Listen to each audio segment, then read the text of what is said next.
meus queridos alunos, minhas queridas alunas do programa Mais Aprendizagem Ensino Fundamental. Eu estava com muita saudade de vocês. E hoje, então, voltamos para mais uma aulinha. Pegou seu caderno? Ótimo, então vamos lá. Pessoal, vamos retomar o que nós vimos na aula passada, né? Nós interpretamos textos com o tema Por onde anda o meu amigo? Vimos que a pandemia subiu muito o número de animais abandonados e que a decisão de ter um animal deve ser responsável. Um assunto muito sério, triste para a gente tratar, né? Mas nós precisamos ir conscientizando as pessoas de que nós não podemos fazer isso com os animais. Quando os temos que amá-los, cuidá-los, protegê-los. É isso aí, né, pessoal? O tema de hoje é organização, o efeito da organização na vida das pessoas. Ai, que legal, professora, é mesmo, nós vamos conversar bastante sobre isso. Quais são os objetivos, professora? Nós vamos ler textos informativos, nós vamos identificar o tema do texto, como sempre, né? Localizar informações explícitas no texto, aquelas que estão lá, é só ler, a gente já descobre. Inferir informações implícitas, que são aquelas informações que nós temos ao longo da nossa vida acadêmica. Refletir sobre os espaços organizados e o seu efeito no rendimento das tarefas, otimização dos espaços e bem-estar pessoal. Vamos lá? Então, pega o seu caderno, anota o nome da aula, né? Organização, e o número da aula, que é a nossa aula de número 24, e agora a primeira atividade. Anota aí, olha só. Começamos aí nos questionando como está o espaço em que você dorme? Organizado ou bagunçado? Conte-nos por escrito. Vou dar um tempinho para você e você seja sincero, tá? Seja sincera. Se está bagunçado, escreva lá. Vamos pensar juntos. Um tempinho para você e eu já volto.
Respondeu?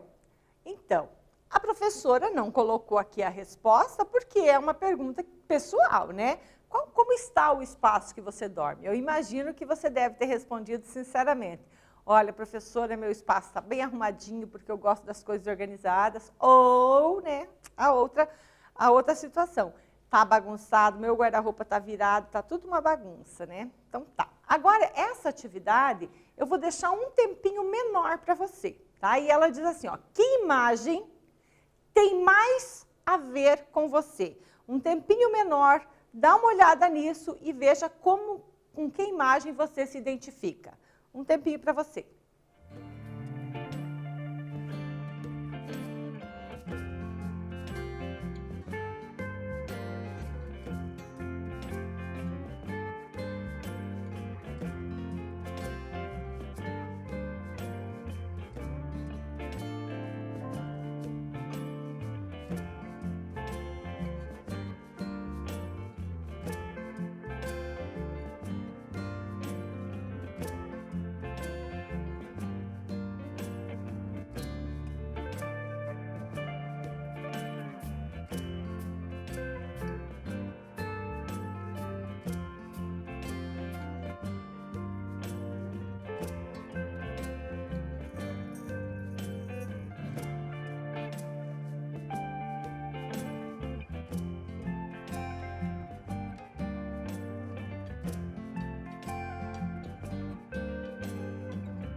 E aí, respondeu?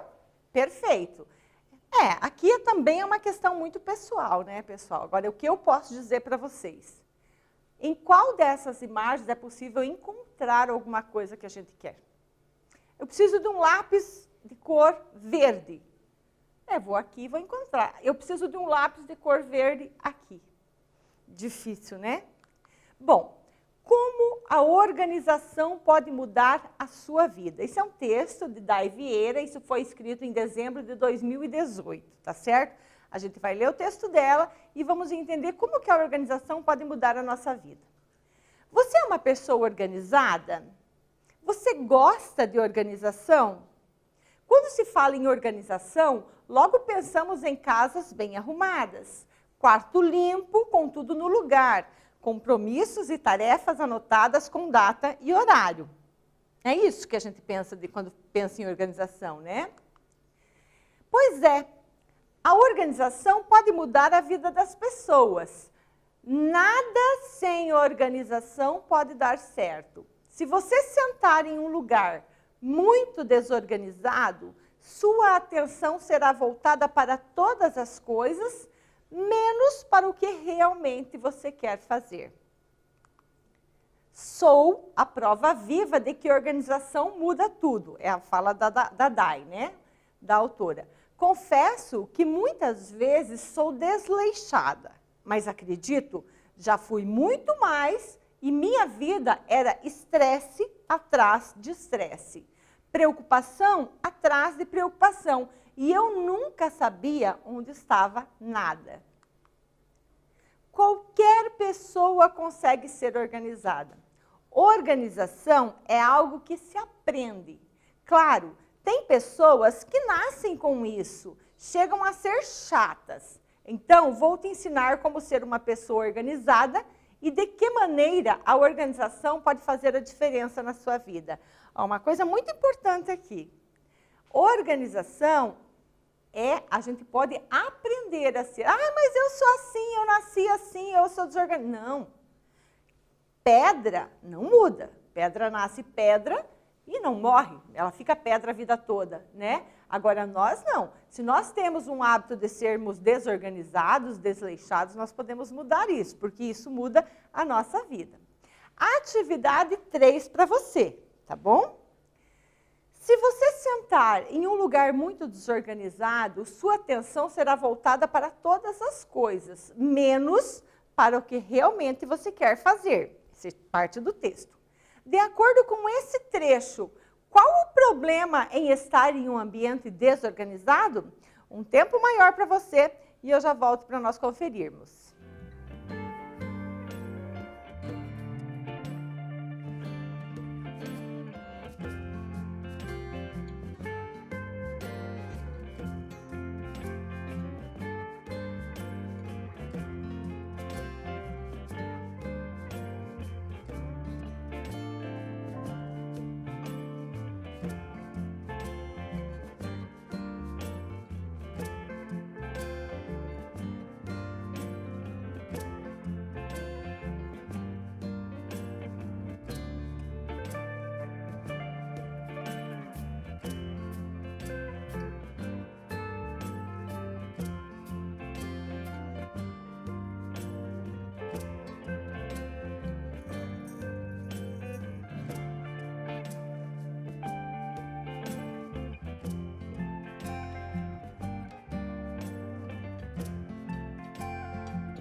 respondeu? Estava fácil, né, professora, porque está no texto ali em cima, sim.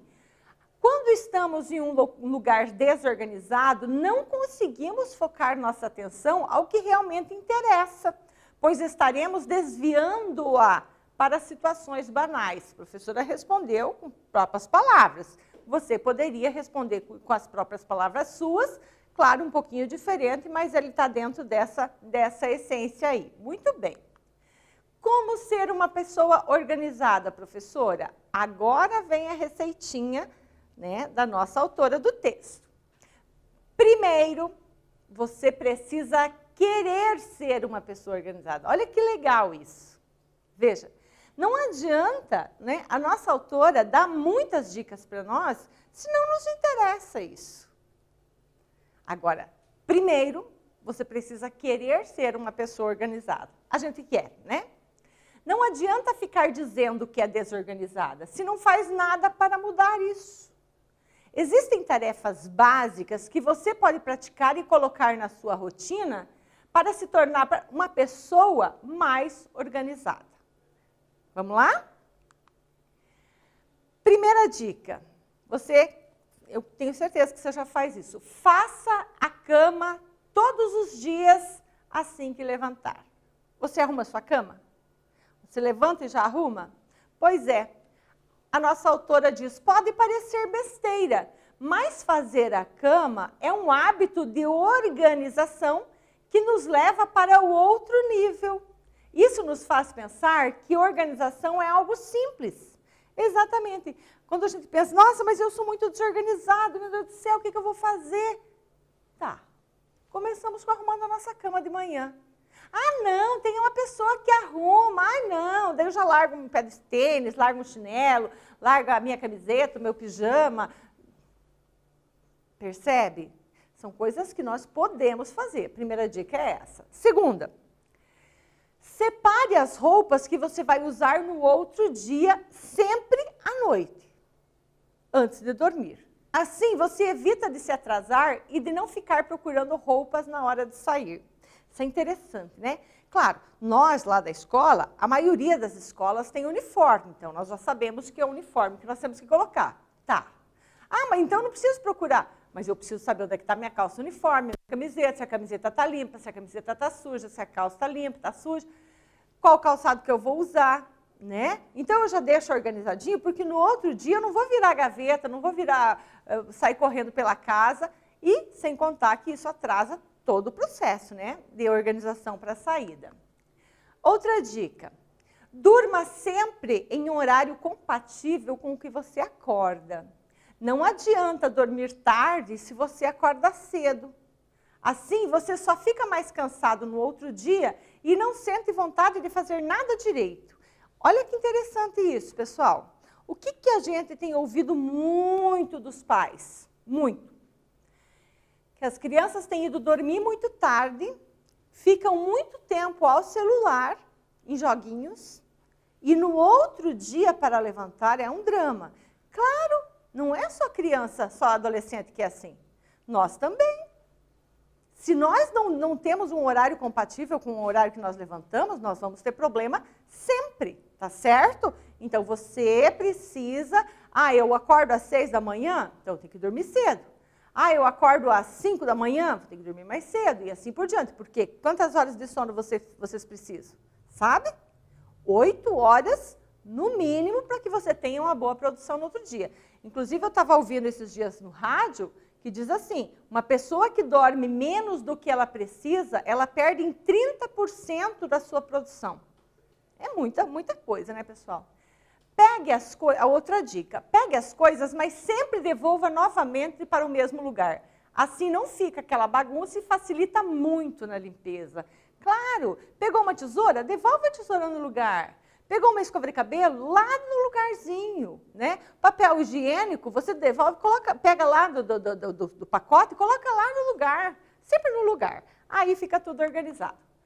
Outra dica, organize suas roupas por tipo de peça e por cor. Assim não cria aquela dificuldade na hora de procurar o que vestir. A camiseta, camisetas brancas, camisetas azuis, camisetas rosa, camisetas, enfim. É isso que está sendo dito. E aqui, ó, tenha um lugar para trabalhar ou estudar. Tinha mania de trabalhar aqui no blog de qualquer lugar, no sofá, na cama, e no final ficava tudo desorganizado. Agora, uso uma escrivaninha com uma cadeira confortável que me ajuda a trabalhar melhor. Ou seja, ali na escrivaninha estão as coisas que ela precisa, que a nossa autora precisa. Agora veja, se hoje ela está no sofá, amanhã ela está no quarto, depois de amanhã ela está lá na escrivaninha, depois de amanhã está na cozinha. Olha, as coisas vão ficando e ela perde tempo porque ela não vai carregando todas as coisas sempre. Você viu como é fácil ser organizado? Tenha uma agenda. Ah, professora, mas eu tenho celular. Ó, pode ser no celular, se você não gosta de usar agenda de papel. Assim pode anotar todos os seus compromissos e não esquecer de nada. Tá bom, pessoal? Então, a agenda é muito importante. Atividade 4 para você. A partir do que estudamos, por que é importante manter um espaço organizado? Quem deve ser a pessoa responsável pela organização da sua casa, da sua vida, do seu espaço? Explique, eu já volto para a gente conferir.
Respondeu? Também a professora não tem resposta para isso. Por quê, professora? Porque é uma resposta pessoal. Mas vamos lá, tá? Por que é importante? Primeiro, porque nós precisamos do espaço organizado para a gente não dispersar nossa atenção. Segundo, quem deve ser a pessoa responsável? A minha mãe, professora, a minha tia, a minha avó. Não! Você tem que ser a pessoa responsável pela organização da sua vida, do seu espaço, das suas coisas. Não espere dos outros, porque o que normalmente acontece? Vão deixando tudo para a mãe. A mãe que tem que ir catando material, catando roupa, fazendo almoço, catando comida e não sei o quê. Poxa, não aguenta. Então, cuide das suas coisas, tá bom? Pessoal, um desafio para você. Hoje você fará uma ação de organização. Tá combinado? Sua mochila escolar você pode arrumar. Ou então o seu quarto você pode arrumar. Ou então algumas gavetas da cozinha. Ou então o seu guarda-roupa. Que tal? O desafio está lançado, tá? Tire foto do antes e depois, mande para a sua professora e ela fará um painel do avanço que tivemos. Legal isso, né, pessoal? Que bom, né? Então, nós temos esse compromisso. Pessoal, a nossa aula está chegando ao final. Vimos aí que organização é uma coisa que a gente aprende, né? Aqui, ó. Lemos textos informativos sobre a organização dos espaços. Vimos que o espaço organizado traz bem-estar físico e mental. Mas por que, professora, bem físico? Bem físico porque você não precisa ficar fazendo 10 vezes a mesma coisa, porque você já fez a primeira vez. Mental porque você chega num espaço e vê o espaço organizado, te traz paz, te traz harmonia, tá certo? E se você chega num espaço bagunçado, o caos, né? Toma conta até da gente, não tem vontade de fazer as coisas e de produzir. Tá certo, pessoal? A nossa aulinha termina por aqui. Um beijo da prof, até a próxima aula.